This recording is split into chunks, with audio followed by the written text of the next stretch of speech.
Morning সকলোকে মোৰ চেনেলৰ অন্য এটা নতুন ভিডিঅ'লৈ পুনৰ স্বাগতম জনাইছোঁ। আৰু আজি ভিডিঅ'টো একেবাৰে ৰাতিপুৱাই ষ্টাৰ্ট কৰি দিলোঁ। মানে ৰাতিপুৱা চাহ বনাই আছোঁ, ভাবিলোঁ এটা ভিডিঅ'কে ষ্টাৰ্ট কৰোঁ।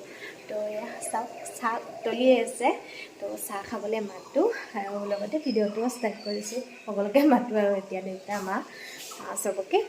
এয়া ৰঙা চাহ দেই, ৰাতিপুৱা একদম পূৰা উতলি আছে, ধুনীয়াকৈ উতলি থাকিলেহে খাই ভাল লাগে। তাৰপিছতে চাহৰ লগত এয়া আমাৰ মাঘৰ মাহ শেষ, ফাগুনৰ মাহ পালে, তথাপিও গুড়া সান্দা কাৰে এনেকৈ চব আছে। চাহখিনি বনাই উঠিহে মনত পৰিলে পানী এগিলাচ খাবলৈ। পানী এগিলাচ মানে খাবলৈ পাহৰোঁৱে ৰাতিপুৱা পানী এগিলাচ। কি বনাই আছা তুমি? আলু থবাৰি চব্জি বনাই আছা?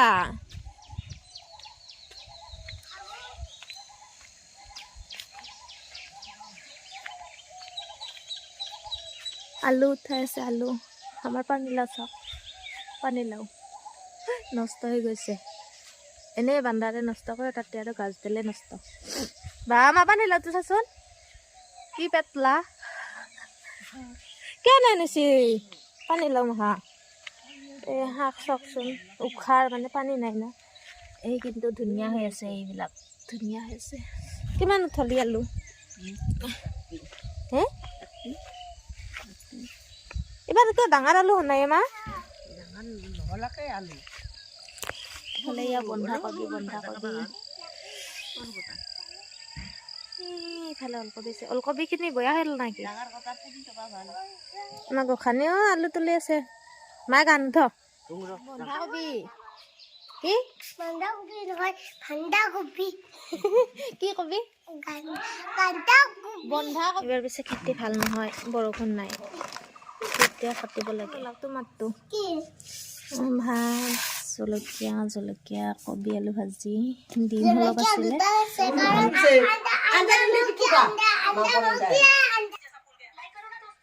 খাই ললোঁ, লৈ সেয়া তামোল লৈ লৈছোঁ। চাওক কি ধুনীয়া তামোল।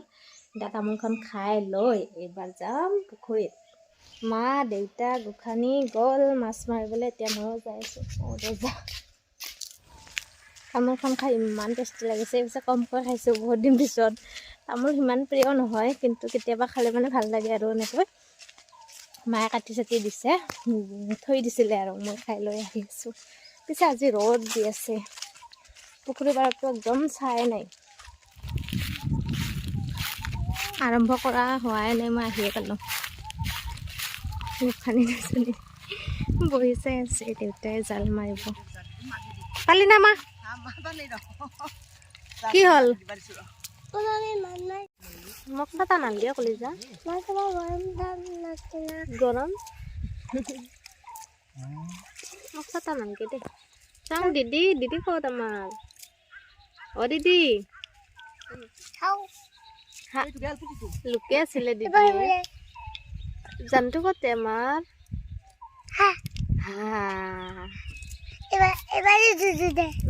দুদু ক'তে?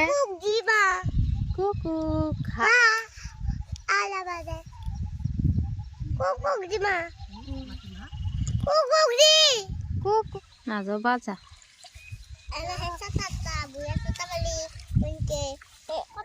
চেনান নেকি তো? সৰু ডাঙৰ হ'লে কি ধুনীয়া সাজে হ'ল হয়। ঔটেঙাই দি দুজনীকে চাটা দিছিলোঁ এটা এটা, কিন্তু ইমান বতাহ আহি আছে, বতাহে চাটা উৰুৱাই লৈ যায় অৱশেষত। এয়া মোৰ হাতত চবখিনি। দে দুইটাই আহা।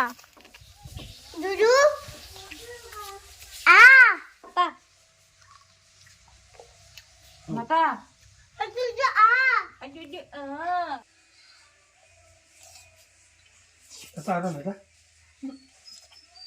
পিক দিয়া, পিক দিয়া, ডাঙৰ পিক দিয়া। কি খাইছা গোসানী? টেষ্টি না? মাছৰ পৰা আহি অলপ সময় জিৰালোঁ। ভগৱান, মাথা চাথা বিষাই গৈছে। তাৰপিছতে জিৰাই আকৌ চাহ খালোঁ অকণমান, মূৰ বিষাইছে যে লাল চাহ খাই দিলোঁ। খাই লৈ এতিয়া আকৌ ভাত বনাত লাগি আছোঁ। আছে কিন্তু ৰৌ নাই। ৰৌ নহ'লে পুখুৰীৰ মাছ একদম পূৰা ফ্ৰেছ হৈ আছে, দেখিছেনে? এয়া মাৰি লৈ আহিলেহে, মায়ে বাচি কুটি দিলে এনেকৈ। মই এতিয়া ফ্ৰাই কৰিম আৰু সৰু লগতো বনাম। আৰু এইফালে বন্ধাকবি দেখাইছিলোঁ যে ৰাতিপুৱা ভাজিলোঁ, এতিয়াও ভাজিছোঁ, খায়ে থাকিম আৰু তাৰপিছতে সেইখিনি ফ্ৰাই কৰা হ'ল আৰু ফ্ৰাই কৰি আছোঁ, এইখিনি কৰি আছোঁ আৰু ভাতৰ কাৰণে যোগাৰ কৰি থৈ দিছোঁ। চাহ পানী খাই ল'লোঁ, লৈ উঠি এয়া কাম কৰি আছোঁ। এই বহুত দিনে হ'ল মানে কৰা শেষে হোৱা নাই, আধাতে থৈ দিলোঁ, সেইবাবে তাৰপিছত আৰু তেনেকেই থাকিল। এয়া এপাহ হৈ গ'ল আৰু চাওকচোন এই দুইজনী মোৰ ভিডিঅ' কৰা পাৰ্টনাৰ আৰু এজনী ঠাণ্ডাই নাই, কাপোৰ চাপোৰ খুলি দিলে।